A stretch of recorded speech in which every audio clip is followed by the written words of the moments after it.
શાના માટે અહીંયા મોકલ્યા હશે આપણને ખબર નથી।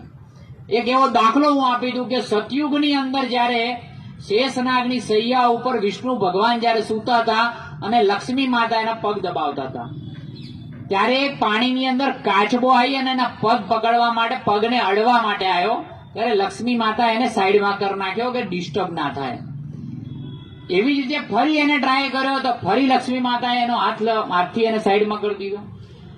એવી જ રીતે પછી એને એમ કહ્યું લાવ મોઢાના ભાગે દર્શન કરું ભગવાનના, તો એ કાચબો મોઢાના ભાગે જવા ગયો ત્યારે શેષ નાગે એની પૂંછડીથી એને સાઈડમાં કરી નાખ્યો।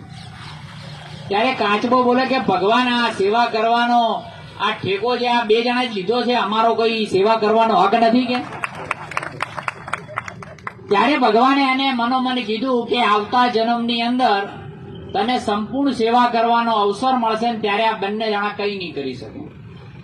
ત્યારે દ્વાપર યુગની અંદર આજ ભગવાન શ્રી રામ વિષ્ણુનું રૂપ છે। ભગવાન શ્રી રામ જ્યારે વનવાસમાં નીકળ્યા હોય ને ગંગા નદીને પાર કરવા માટે એવું કીધું કે કેવટ નિષાદરાજ કેવટ કે મને આ નદી પાર કરાવો।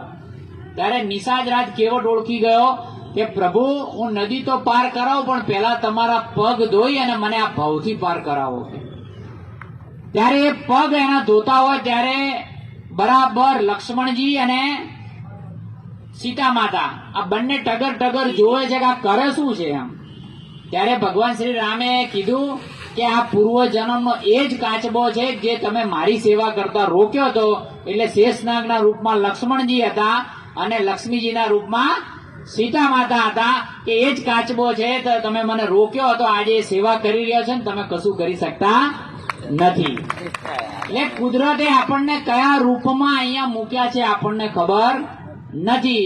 કોઈ સરપંચના રૂપમાં આયા છે, તો કોઈ ડેલિગેટના રૂપમાં આયા, કોઈ તલાટીના રૂપમાં આયા છે, તો કોઈ અધિકારીના રૂપમાં આયા હોય, તો કુદરતે આપણને જે મૂક્યા છે તો એનો સંપૂર્ણપણે પૂર્વ જન્મનો જે કોઈ કામ બાકી રહી ગયું તો તમને કરવાનો અવસર આપ્યો એ તમે સંપૂર્ણ રીતે કરો એવી આપ સૌને વિનંતી કરું છું। આપ સૌ અહીં મોટી સંખ્યાની અંદર આયા, અમને બોલાવ્યા, અમારું સન્માન કર્યું અને બે શબ્દ બોલવાની તક આલી એ બદલ આપ સૌનો હૃદયપૂર્વક ખૂબ આભાર।